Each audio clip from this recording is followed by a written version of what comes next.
today. This has certainly been some of the most meaningful work that I've been able to do at DePaul, so I appreciate your support very much. My presentation is titled Toward a Paradigm Shift in Biomedical Psychiatry, Psychedelic Medicine as a Bridge Between Healing Traditions. Now, it's a long title. Let me break it down and I'll provide some context. When I'm talking about biomedical psychiatry, I'm talking about the contemporary form of psychiatry practiced in the United States and in most Western countries and in places throughout the world. And I can summarize the psychiatric paradigm of mental illness and treatment with these tenets here on the left side of the screen. And I'll choose three to summarize, those being, one, the body as a biological machine, and therefore separating the body from the mental, the internal experience of the owner of the body. Secondly, we have an intentional avoidance of emotional involvement between the patient and the practitioner of medicine in the name of objectivity. And finally, we have the emphasis on aggressive short-term intervention and technological intervention at that. Those are the defining factors of the psychiatric paradigm. Now I'm talking about bridging healing traditions, and the other healing tradition that I'm referencing is the traditional indigenous ceremonial context of healing. And down in the left corner, you'll see I have the indigenous paradigm of medicine summarized as well. And the three tenets of this paradigm are meaning-making, contextualizing one's suffering by transforming the self-relationship, the relationship one has with oneself and their self-identity, and also their interrelationships, their relationships with their family, their community, also their cultural ancestry, their history, and their spiritual relationship with the world as well. And I'm talking about psychedelics as a bridge between these two traditions. Now, you probably know psychedelics as associated with the 1960s countercultural and hippies and magic mushrooms and kids being tempted to jump out of windows.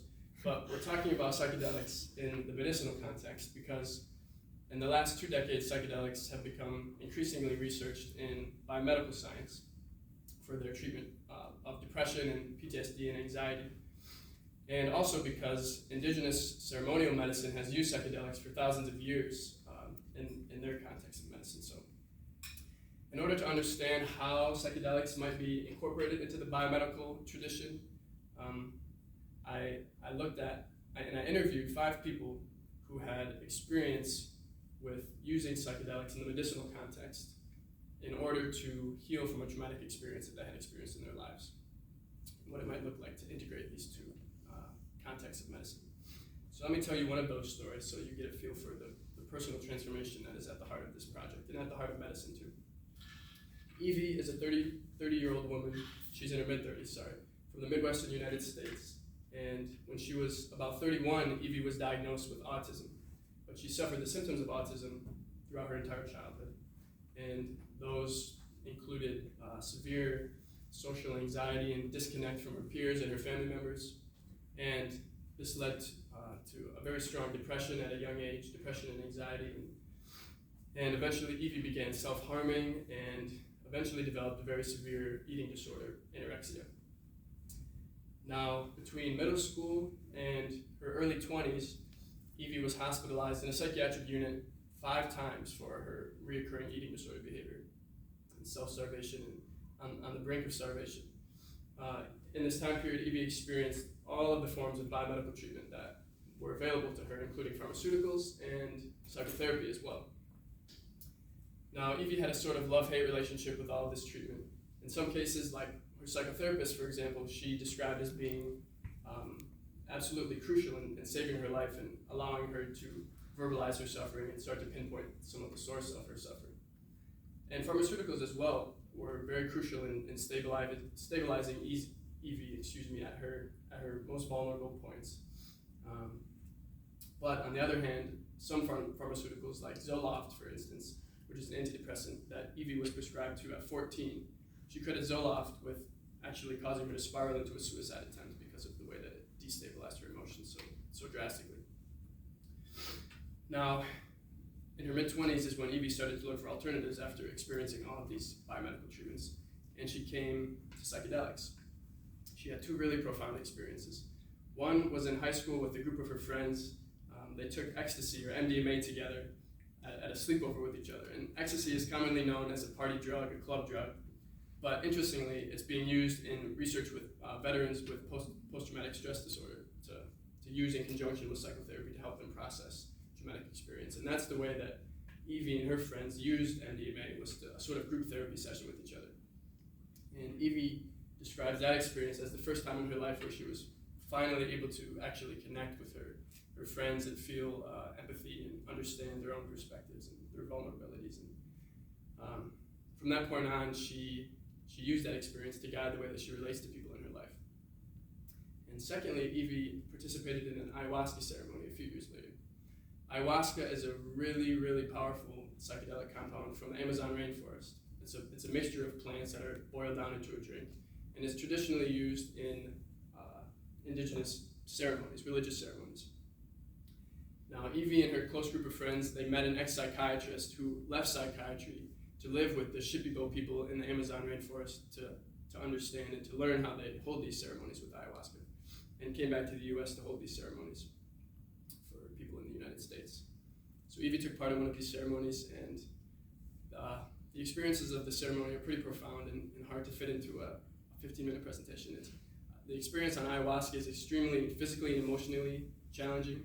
It involves vomiting and diarrhea and processing all these traumatic experiences that come to the surface.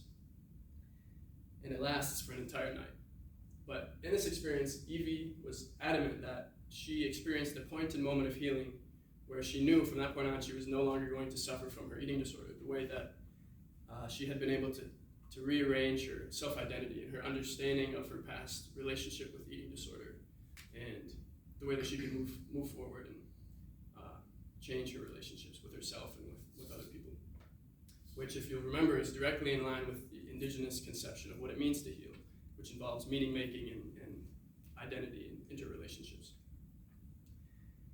Now, Evie was one of 5 people who I interviewed for this project, and 2 of them had similar ceremonial experiences with ayahuasca, or a similar psychedelic.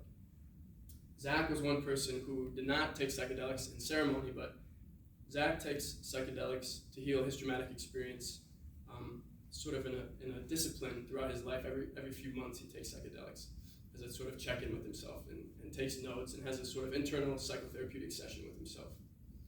And Philip had the most negative experiences, the most controversial experiences on psychedelics, and he's a veteran from the Afghanistan war, so has some pretty serious PTSD. It took them very recreationally, and he doesn't attribute psychedelic use to any long-term healing that he experienced.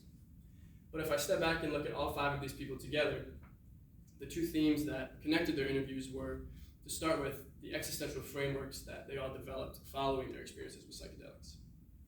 These frameworks were either secular or philosophical or psychological, or religious, spiritual. But in all cases, it was a way for these people to contextualize their experience, both with psychedelics and the trauma they had experienced in their life, and to transform their relationship with it and fit it into their thoughts and behaviors going forward, and heal in a more complete sense following these experiences they had.